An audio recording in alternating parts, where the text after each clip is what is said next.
Allah tekankan di dalam Al-Quran, surah Al-Hadid, urutan 57 ayat 19. A'udzu billahi minasyaitonir rajim. Walladzina amanu billahi wa rusulihi ulaika humus siddiqun wasyuhada'u 'inda rabbihim lahum ajruhum wa nuruhum walladzina kafaru wa kadzdzabu biayatina ulaika ashabul jahim. Terjemahannya, dan orang-orang yang benar-benar mengimani, meyakini keberadaan Allah dan seluruh rasul-rasulnya tidak terkecuali, sehingga apapun yang diperintahkan oleh Allah dan Rasulnya tidak ada keraguan dalam mengimaninya dan menjalankannya serta mempraktekannya. Gak ada keraguan. Jenggot diperintahkan Nabi SAW langsung dilakukan, tidak ada keraguan. Sholat diperintahkan awal waktu afdal azan, langsung sholat, tidak pakai peduli. Seseorang muslim harus disuruh tutup auratnya langsung, tidak pakai membantah, tidak pakai berpikir.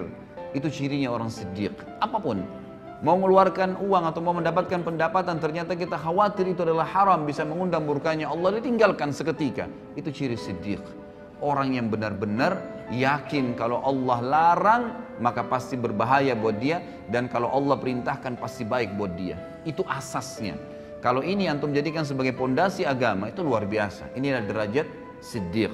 Kata Allah, dan orang-orang yang telah mengimani Allah, yakin keberadaannya, dan mengamalkan semua apa yang Allah inginkan, serta mengimani seluruh rasul, mengikuti mereka.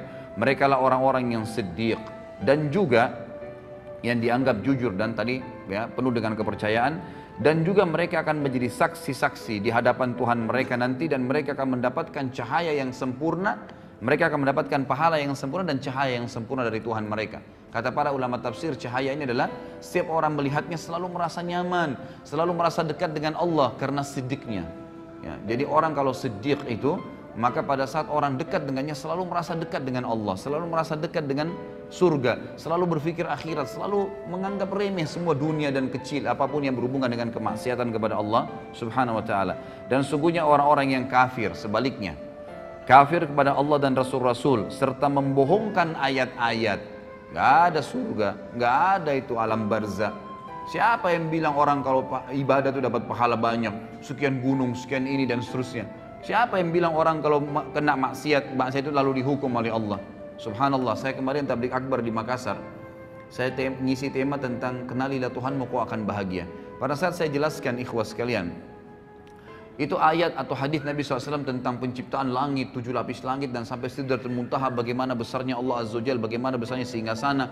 Itu ada yang bertanya, ya, mengatakan, dari mana anda mengetahui bahwasanya langit itu seperti itu tadi yang diceritakan, dan bagaimana bisa anda mengetahui ada Sidratul Muntaha, kemudian ada arsy-Nya Allah, dan Allah itu ada? Apakah anda pernah ke sana? Begitu pertanyaannya. Luar biasa ini. Lalu saya bilang, yang dari tadi saya jelaskan 2 jam ini tentang Allah Azza wa Jalla ada, Nabi SAW yang sampaikan ayat-ayat Al-Quran. Apakah anda masih bertanya lagi, saya apakah pernah ke sana melihatnya? Sama saja dia mengatakan, saya tidak percaya, gitu kan? Ya kalau anda nggak percaya silahkan. Ini orang jelas lawannya siddiq tadi. Sidq itu apapun yang disampaikan oleh Allah dan Rasulnya, apapun, tidak mungkin kita ragu, nggak boleh ragu. Sebagaimana kita akan ambil dari pelajaran Abu Bakar radhiyallahu anhu yang luar biasa dalam, memang orang nomor 1 dalam orang yang mendapatkan gelar siddiq dari umat Muhammad sallallahu alaihi wasallam. Kata Allah, dan orang-orang yang kafir tidak meyakini dan membohongi ayat-ayat kami, maka mereka lah penghuni api neraka. Sebaliknya, tambahan juga ikhwah dan akhwat sekalian rahimani rahimakumullah, bahwasanya orang yang mencapai tingkat siddiq ini adalah orang-orang nanti akan diberikan surga tertinggi di akhirat nanti. Sebagaimana Allah Subhanahu wa taala menjelaskan dalam surah An-Nisa urutan 4 ayat 69. A'udzu billahi minasyaitonir rajim. Wa may yuti'illaha war-rasul fa ulaika ma'al ladzina an'ama Allahu 'alaihim minan nabiyyin was-siddiqin wasyuhada'i was-shalihin wa hasuna ulaika rafiqa. Yang kurang lebih artinya, barang siapa yang mentaati Allah dan Rasulnya semua yang Allah katakan dibenarkan, diamalkan, dipastikan tidak ada yang benar kecuali itu, dan juga diperintahkan oleh Rasulnya Muhammad SAW dipastikan benar, dan dia bangga dengan penampilan Islamnya, dengan makanan Islamnya, minuman Islamnya, ekonomi Islamnya, dengan politik Islamnya, semua dibenarkan, maka mereka lah orang-orang yang mendapatkan nikmat. Allah berikan nikmat dan Allah gabungkan mereka bersama dengan para nabi-nabi. Dan kata para ulama tafsir, nabi-nabi memiliki tempat di Firdaus, surga Firdausil A'la yang tertinggi. Lalu Allah SWT sebutkan, ya, selain nabi-nabi yang akan mencapai derajat itu adalah orang yang datang setelah nabi, minan nabiyyin langsung was-siddiqin, dan orang yang membenarkan semua dan yakin serta bangga dengan itu. Memang kita bangga. Dan ini memang ikhwas sekalian, saya pilih tema ini luar biasa, saya dapatkan krisis kebanggaan muslimin sekarang terhadap agama mereka. Kita lihat seorang muslim tidak ada bedanya dengan orang kafir dari sisi pakaiannya, dari sisi cara bicaranya, tata bicaranya, makanan, jenis makanannya, usahanya. Berapa banyak orang subhanallah tidak bisa dibedain dari penampilannya antara muslimah dengan non muslim, muslim dengan muslimah. Padahal kalau kita datangkan seseorang Nasrani, laki-laki, kita berikan kepada dia kopi atau baju koko atau sebuah simbol Islam misalnya, pakaiannya. Kemudian kita datangkan seorang Nasrani laki-laki yang lain, lalu tanya dia agama apa orang itu, spontan dia akan mengatakan muslim karena ada simbolnya.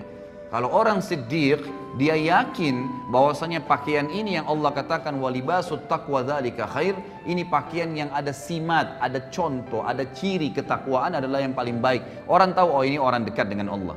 Dan saya yakin subhanallah, orang kalau menggunakan baju koko dengan kopiah, kalaupun ada perempuan nakal, ya, yang biasa mengganggu laki-laki, dia tidak akan berani mengganggu orang itu karena pakaiannya. Lalu kenapa kita lari dari pakaian itu? Gitu kan? Kita malah tidak bangga.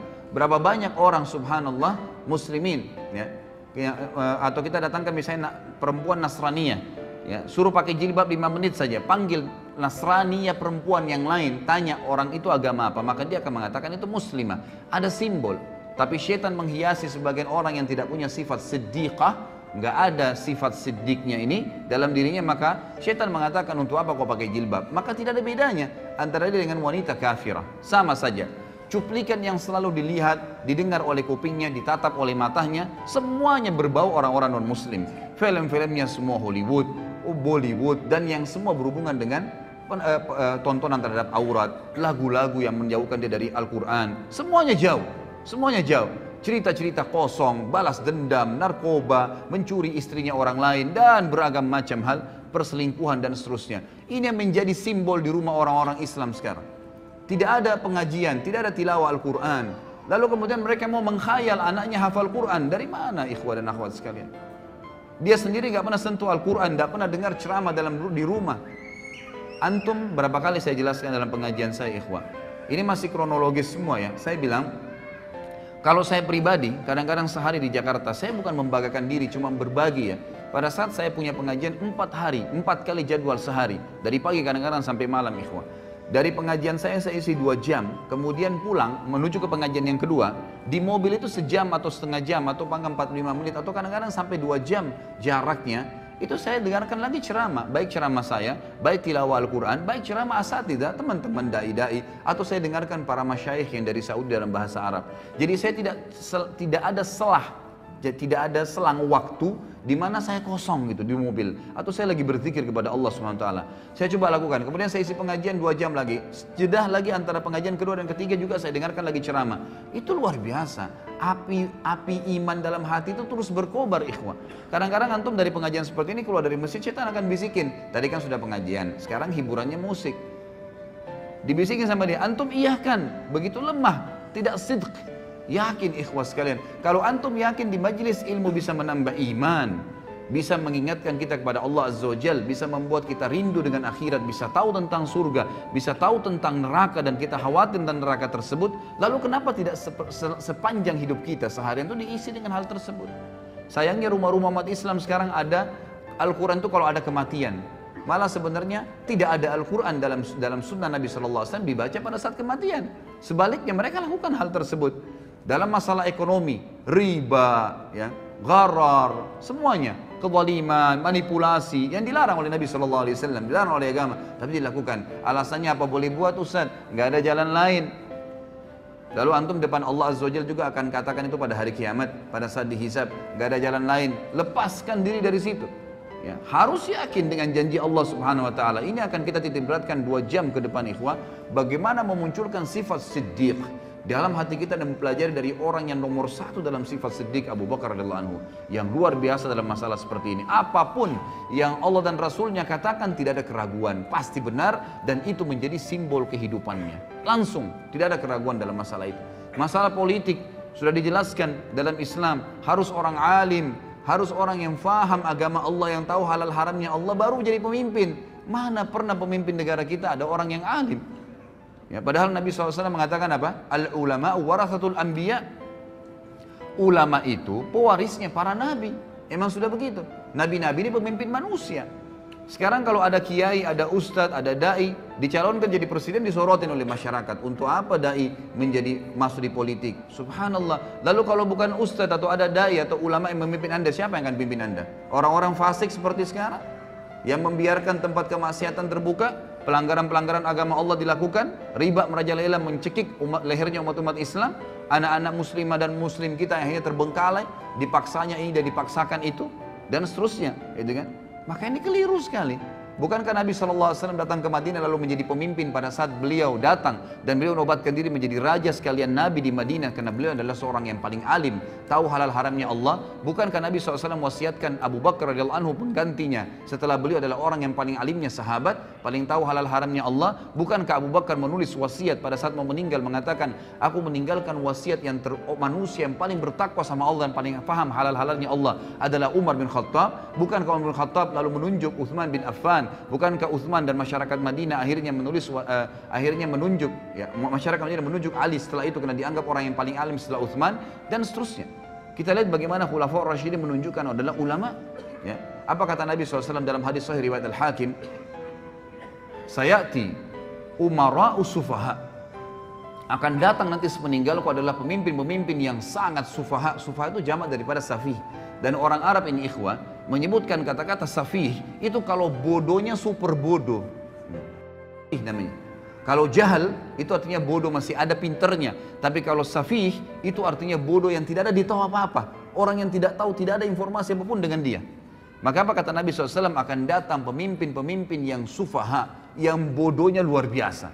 Kenapa Nabi SAW katakan bodoh? Beliau lanjutkan hadis yang mengatakan umara'u la yahtaduna bihaddi wa la yastannuna bisunnati. Pemimpin-pemimpin yang tidak akan pernah mengambil petunjuk dariku, nggak mau nunjuk petunjuk Nabi Muhammad SAW, tidak mau tahu halal haramnya Nabi SAW. Nabi SAW ya seorang Nabi Muslim, ya sudahlah, saya juga Muslim, tapi nggak hubungnya dengan politik saya. Subhanallah.